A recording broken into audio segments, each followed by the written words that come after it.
Viernes 30 de abril de 2021. Estimados amigos, que el mundo fue y será una porquería ya lo sé. Así reza el tango Cambalache, planteando una verdad indiscutible, especialmente aplicable al momento que vive nuestro Chile querido, donde el desorden que muestran las instituciones supera la falta de respeto y atropello a la razón que con impotencia inigualable describe en su letra.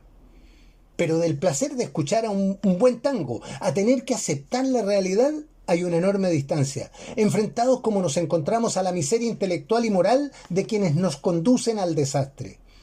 La reciente encuesta CEP ratifica la percepción ciudadana acerca de la distribución de la porquería, concentrando su desprecio en el mundillo de los políticos al asignar una aprobación de apenas un 2% a los partidos políticos, un 8% al Congreso y un 9% al gobierno, justamente a quienes dirigen nuestras vidas a contrapelo, haciendo lo contrario a lo que la gente espera de ellos. Un sector minoritario de la sociedad que, violando el mandato recibido, hace lo que quiere, como quiere y cuando quiere, en una inagotable cadena de desaciertos que solo sirven a sus intereses particulares. Lo más curioso es que dentro de este segmento despreciado por la comunidad es donde radica el impulso a los cambios que insisten en introducir en el sistema de vida que tenemos. Cambios que, como es de esperar, no apuntarán a la solución de los problemas que aquejan a la sociedad, de los cuales ellos mismos, los partidos y el Congreso, ocupan el primer lugar. Por supuesto, los cambios a esperar de esta clase de políticos irán a tratar de fortalecer su posición y evitar que el empuje creciente del rechazo social acabe con su mundo de privilegios y con un poder dictatorial como el que hoy ejercen por su cuenta. Tan solo pensar en una nueva constitución donde meterá la mano este segmento del 2 al 8% de aprobación debe hacer temblar a la ciudadanía, impulsando el voto por quienes no tengan relación alguna con los actuales tiranos de la política. Las opciones son, como sabemos, votar por independientes o por quienes inician su vida como partido con la esperanza de que no caigan en el juego y que la codicia que nace del poder no los lleve a transformarse en uno más del equipo actual. Si ya es sorprendente que la sociedad muestre en forma reiterada su desconfianza hacia la clase política, más aún resulta que las instituciones que ellos desean intervenir, como Carabineros y las Fuerzas Armadas, sean las que cosechan la mayor empatía ciudadana, alcanzando tras la PDI los mayores índices de aprobación. ¿Será entonces lógico que los menos aceptados se atribuyan el derecho a cambiar lo que la sociedad claramente prefiere que siga como está? Una cosa así solo puede ocurrir en un mundo como el que describe el tango, donde algunos viven la impostura y otros afanan en su ambición. Definitivamente no es lo que queremos, y de nuestra concurrencia a votar y de hacerlo en favor de quien lo merezca, dependerá que el tango se haga realidad o paremos la vitrola a tiempo.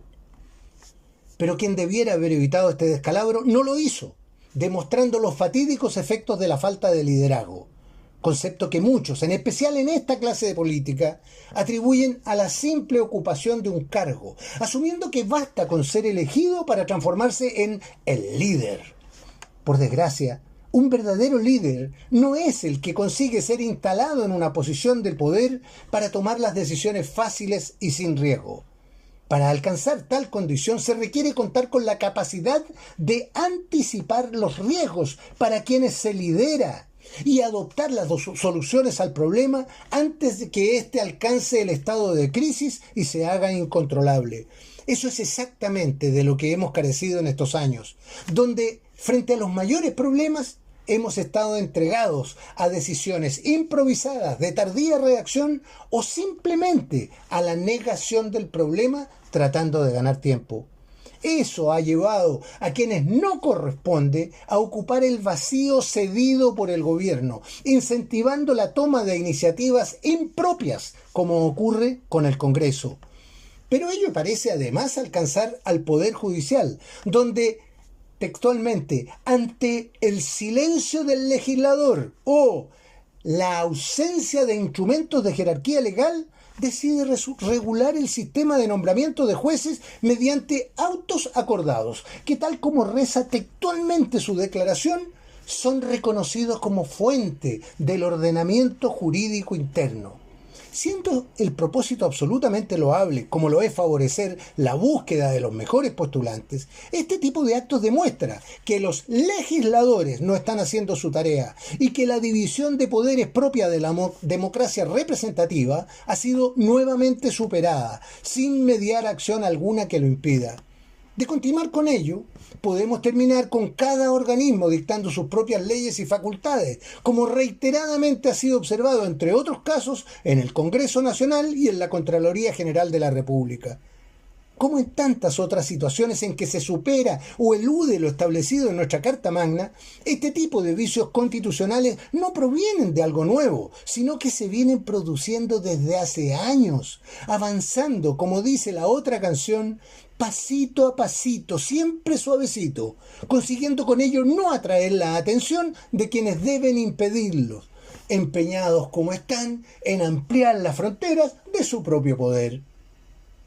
En medio de la anarquía institucional que vivimos, los desaciertos mencionados siguen dando que hablar, como ocurre con la rápida promulgación por Piñera de la ley que permite el tercer retiro de los fondos de pensiones sin esperar el fallo del Tribunal Constitucional respecto de su presentación. Una nueva versión del "me enteré por la prensa", que se hace inaceptable cuando se trata de asuntos de esta trascendencia, y donde el fallo de mayoría del alto tribunal acusa la desprolijidad mostrada por el gobierno al no describir en forma precisa la infracción constitucional que se denunciaba, dejando, como hemos visto hasta el cansancio en esta administración, la responsabilidad de hacerlo a quienes no pueden emitir juicios de tipo político. La liviandad parece estar sustentada en que Piñera daba por hecho que se repetiría el fallo anterior, donde su enviada María Luisa Abraham cargó la balanza a su favor ejerciendo el voto dirimente. Una nueva equivocación de quien esperaba sacar las castañas del fuego con la mano del gato y se encontró con un organismo que, gravemente debilitado por la gestión de quien les impuso, no iría a asumir responsabilidades ajenas por complicada que fuese la situación vivida. Un ejemplo válido para otras instituciones del Estado expuestas a ser utilizadas como la mano del felino por quien acostumbra no asumir su propia responsabilidad. Algo similar a lo que se ha iniciado hoy viernes 30 de abril con la búsqueda de minimizar la incapacidad de gobernar, compartiéndola con el Parlamento, para lo cual se estableció lo que se ha dado en llamar una agenda de mínimos comunes. ¿Quién sabe qué mamarracho resultará de lo que a todas luces no es más que una estratagema presidencial para sobrevivir a lo que con justicia ha sido identificado como el fin de su mandato y el establecimiento de un parlamentarismo de facto?